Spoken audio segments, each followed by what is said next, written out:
Welcome to இனிய விருந்து. இன்னைக்கு நாம செய்ய போற டிஷ் பாத்தீங்கன்னா பாலக் சப்பாத்தி. ஜென்ரலா குழந்தைங்க அவ்வளவா கீரைலாம் விரும்பி சாப்பிட மாட்டாங்க. அதுவும் பாலக்கீரை மாதிரி ஐட்டம்ஸ் எல்லாம் நம்ம என்னதான் கூட்டு மசியல் அது இதுன்னு பண்ணி கொடுத்தாலும் சாப்பிட மாட்டாங்க. ஸோ அதுக்கு பதிலாக சப்பாத்தியில போட்டு பண்ணி கொடுத்துட்டோம்னா டேஸ்டியாகவும் இருக்கும், ரொம்ப விரும்பியும் சாப்பிடுவாங்க, அவங்க ஹெல்த்தை மெயின்டைன் பண்ண மாதிரியும் இருக்கும். அதனால இன்னைக்கு அதுதான் அந்த ரெசிபி தான் செய்ய போகிறோம். அதுக்கு தேவையான இன்க்ரீடியன்ஸ் எல்லாம் என்னென்னு பார்த்துடலாம்.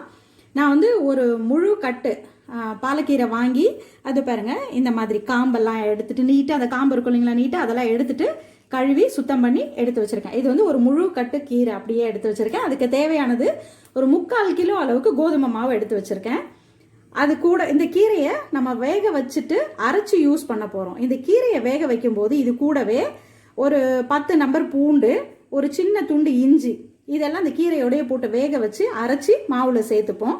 அரைக்கும் போதே ஒரு 2 டேபிள் ஸ்பூன் ஜீரகம் இதோட சேர்த்து அரைச்சி போட்டால் சப்பாத்தி ரொம்ப வாசனையாகவும் இருக்கும், டைஜஷனுக்கும் ரொம்ப நல்லா இருக்கும். அதுக்கு தேவையான அளவுக்கு உப்பு. இப்போ முதல்ல இந்த கீரை, இந்த இஞ்சி பூண்டை எல்லாத்தையும் போட்டுட்டு வேக வச்சிடலாம்.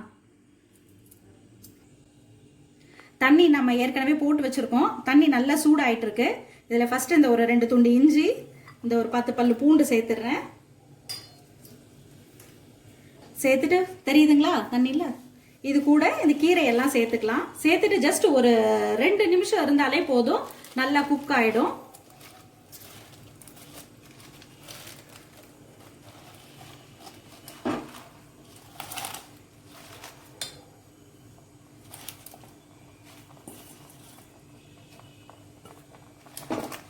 ஒரு தட்டு போட்டு மூடி வச்சிடலாம். ஒரு 2 நிமிஷம் நல்லா வெந்துடும்.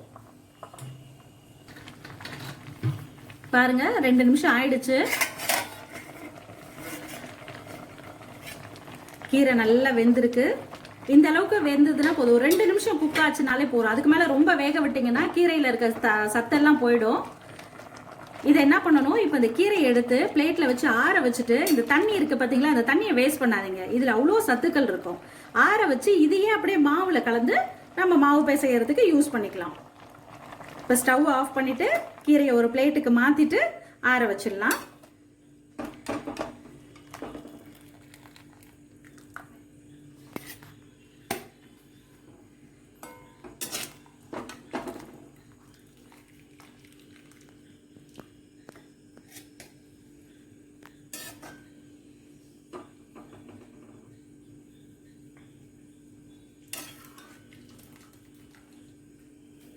இப்போ வேக வச்ச கீரை ஆறிடுச்சு. இந்த ஜீரகத்தை ஃபர்ஸ்ட் மிக்ஸி ஜாரில் போட்டுட்டு, அது கூடவே இந்த கீரை, வேக வச்ச இஞ்சி பூண்டு எல்லாம் போட்டிருக்கோம் இல்லையா, இதெல்லாம் ஒன்றா போட்டு நைஸாக கிரைண்ட் பண்ணிவிட்டு மாவில் சேர்த்துக்கலாம். இப்போ பாருங்கள், நம்ம அந்த வேக வச்சதெல்லாம் ஜீரகம் சேர்த்து அரைச்சி வச்சுருக்கோம். எவ்வளோ வாசனையாக இருக்குது. அந்த ஜீரகம், இஞ்சி பூண்டு கீரை எல்லாம் சேர்ந்து அவ்வளோ வாசனையாக இருக்குது. அது நல்ல க்ரீனிஷ் கலராக இருக்கும். ரொம்ப குக் பண்ணிட்டீங்கன்னா இந்த கலரும் போயிடும், கீரையில் இருக்க நியூட்ரியன்ட்டும் போயிடும். அதனால திட்டமாக ஒரு 2 நிமிஷம் மூடி போட்டு வேக வச்சுட்டு எடுத்து அரைச்சிக்கலாம். இப்போது மாவுக்கு தேவையான அளவுக்கு முதல்ல உப்பு சேர்த்து கலந்துக்கலாம். ஒரு 2 ஸ்பூன் அளவுக்கு, நான் கிட்டத்தட்ட 3/4 கிலோ மாவு எடுத்திருக்கேன். அதுக்கு ஒரு 2 ஸ்பூன் அளவுக்கு உப்பு சேர்த்துட்டு ஃபஸ்ட்டு நல்லா கலந்து விட்டுக்கலாம். நான் பிசையறதுக்கு வாட்டமாக இருக்கிற மாதிரி ஒரு நல்ல அகலமான தட்டில் தான் மாவு போட்டு வச்சுருக்கேன். அப்போ தான் நல்லா பிசைகிறதுக்கு, நமக்கு நல்லா மாவு கலக்கிறதுக்கு வாட்டமாக இருக்கும். இது கூட ஆஸ் யூஷுவல் மாவு பிசைகிறதுக்கு எப்பவும் எப்படி ஒரு ஆயில் ஆட் பண்ணுவோம் இல்லைங்களா, அதே மாதிரி ஒரு 5 ஸ்பூன் அளவுக்கு ஆயில் ஆட் பண்ணிக்கலாம்.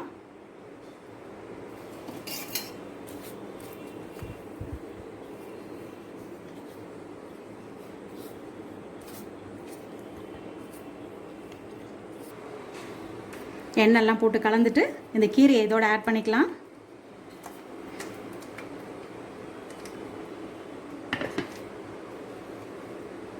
நான் என்ன பண்ணியிருக்கேன், இந்த கீரை வேக வச்ச தண்ணி இதோ இருக்கு பாருங்கள். இந்த தண்ணியை வேஸ்ட் பண்ணாமல் இதை போட்டு தான் நான் மாவு கலக்க போகிறேன். கீரை வேக வச்ச தண்ணியெல்லாம் எப்போவுமே வேஸ்ட் பண்ணாதீங்க, நிறைய நியூட்ரியன்ட் இதில் இருக்கும்.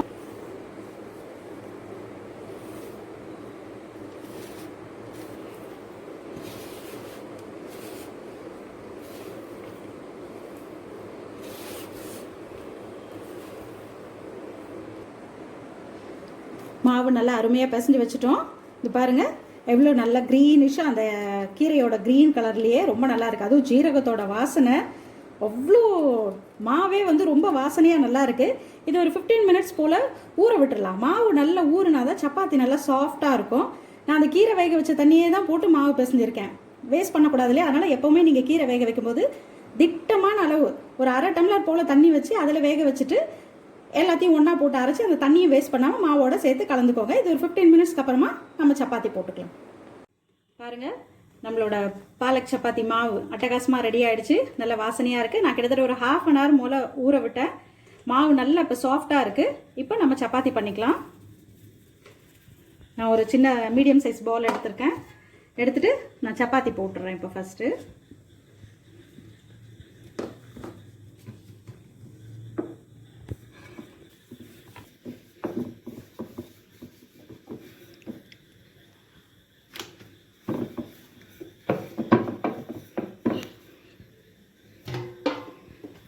கல் நல்லா சூடாக இருக்குது.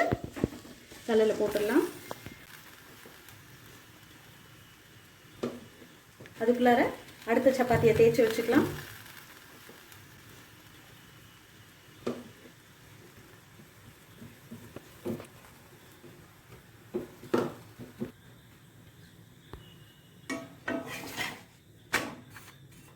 சப்பாத்தி பாருங்கள், நல்லா ஃபுல்லாக அழகாக குக் ஆகிருக்கு.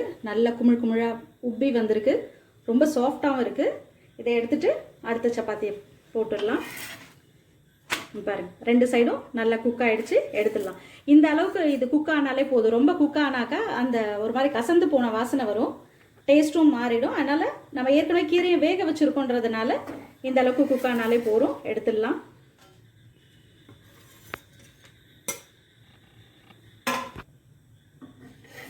அடுத்த சப்பாத்தியும் ரெடி ஆகிடுச்சு.